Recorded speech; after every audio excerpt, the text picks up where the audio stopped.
Vokietija pasiūlė Ukrainai alternatyvą visateisei narystei Europos Sąjungoje. Vokietijos kancleris Friedrichas Merzas pasiūlė suteikti Ukrainai asocijuotą narystę Europos Sąjungoje, nes neva Ukraina dar nėra pasirengusi visateisei narystei ESO. Net ir Briuselyje toks Merzo planas sukėlė prieštaringą reakciją.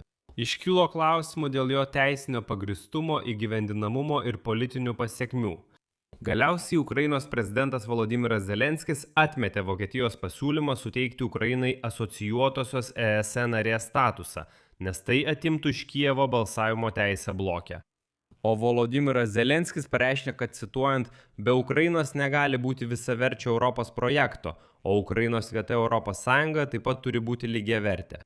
Viena vertus Europoje ši Merzo idėja vadinama laipsnišku stojimu į ES, tačiau kita vertus tvirtinama, kad šiame etape Ukraina gali tiesiog įstrigti ilgiems metams. Taigi išsiaiškinkime šią situaciją. Kokie yra privalumai ir trūkumai Vokietijos kanclerio pasiūlyme ir kodėl Ukraina kategoriškai atsisako atrodytų tikrai laipsniško stojimo į Europą RS. Ir šiame etape mes dar atrodo neįvykdėme visų reikalavimų, neįstojame į ES, bet gauname gana daug lengvatų. Tačiau kodėl kiti tai vadina žalingu, taigi pasiaiškinkime. Mano vardas Aleksejus Pečijus, aptarkime šią temą kartu. Tačiau prieš pradėdami paprašysiu jūsų užsiprenumeruoti šį YouTube kanalą, paspausti patinka šiam įrašui ir parašyti bet kokį išsamų komentarą po šiuo vaizdo įrašu. Būsiu jums už tai labai dėkingas. Ir be to užsiprenumeruokite mano Telegram kanalą Pečinews, nuoroda į jį yra šio vaizdo įrašo aprašyme. Ten mes skelbiame operatyves naujienas, kai tik jos pasirodo. Taigi išvakarėse Ukrainos prezidentas Volodymyras Zelenskis atmetė Vokietijos pasiūlymą suteikti Ukrainai asocijuotos ES narės statusą, nes tai atimtų iš Kijevo balsavimo teisę ESO viduje. Toliau Zelenskio citata. Be Ukrainos negali būti visaverčio Europos projekto, o Ukrainos vieta Europos Sąjungoje taip pat turi būti visavertė ir lygiavertė. Svarbu atverti klasterius derybų platformose. Svarbu pasiekti reikšmingos pažangos derybose. Svarbu dirbti 100% dėl saugumo ir dėl mūsų žmonių. Reikalas tas, kad anksčiau Vokietijos kancleris Friedrichas Merzas pasiūlė suteikti Ukrainai būtent tą asocijuoto ESO nario statusą, kuris suteiktų tokių privalumų kaip dalyvavimas Europos komisijos ir Europos vadovų tarybos posėdžiuose, bet be balsavimo teisės ir be prieigos prie tam tikrų ESPOS programų. Ketvirtadienį Europos parlamento pirmininkė Roberta Metsola panašu palaikė šį Merzą siūlomą etapinio priėmimo būdą, pareiškusi, kad šalims kandidatėms į ES narius gali būti suteikta prieiga prie bendrosios rinkos, muitų sąjungos, laisvo prekių judėjimo zonos, Erasmus ir Europos horizontas programų kaip žingsnių link visateisio narystės Europos Sąjungoje. Na, kol Ukraina laukia narystės, kodėl jau šiandien negavus tam tikrų Europos Sąjungos narystės privilegijų, nors ir ne visateisių?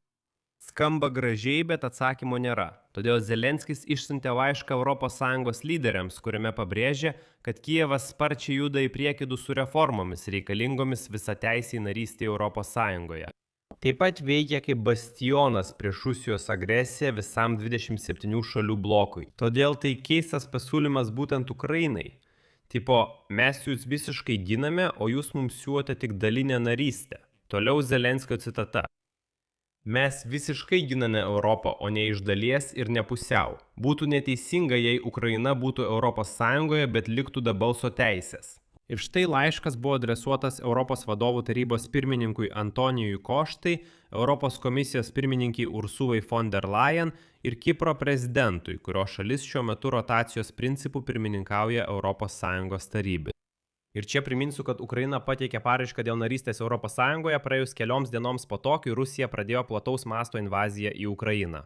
2022 m. vasarį Ukrainai buvo suteiktas oficialus kandidatės statusas po kelių mėnesių, o derybos dėl narystės prasidėjo 2024 metais.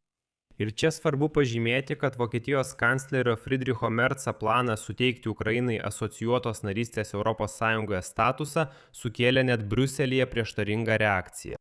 Iškilo klausimų dėl jo teisinio pagrįstumo, įgyvendinamumo ir politinių pasekmių. Jei nagrinėsime Friedricho Merzo idėją, jis skamba maždaug taip. Merzas siūlo Ukrainai specialiai sukurtą ypatingą statusą, kurios dėka Ukraina gautų galimybę dirbti ES politinėse institucijose, bet be balsavimo teisės ir be savo komisaro portfelio. Taip pat galimybę palaipsniui prisijungti prie atskirų ES finansuojamų programų.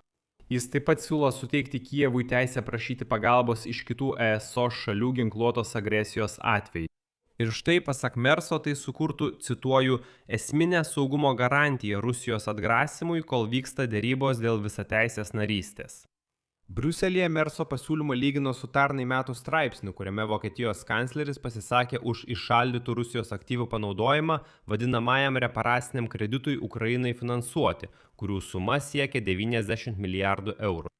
Ta publikacija tuomet pribloškė ES vadovybę ir projektas galiausiai žlugo. Dabartinis Merko pasiūlymas buvo priimtas kaip gana skubotas žingsnis, bet to prastai suderintas. Tačiau priešingai Europos komisija, kuri prižiūri ESO plėtros procesą, į Merso iniciatyvą atsiliepė kur kas pozityviau ir ją pavadino ryžtingo ESO šalių ketinimo kuo greičiau paversti plėtrą realybę įrodymų.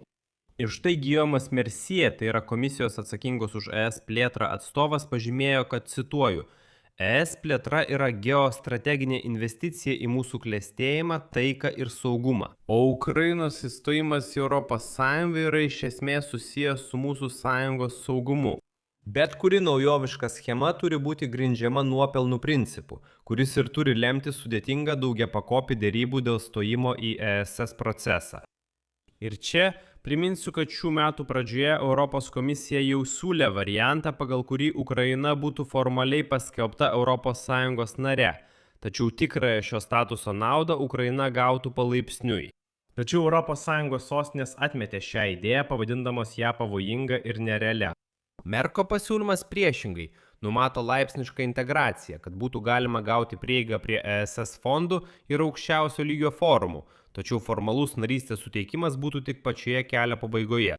Ir čia noriu pabrėžti svarbų momentą. Dalis Europos partnerių laiko tarpinį statusą priemonę pagreitinti šalių kandidačių integraciją, tačiau Kijevas mato tame potencialią riziką, kad procesas gali būti priešingai, uždelstas. Kijevo pozicija yra tokia.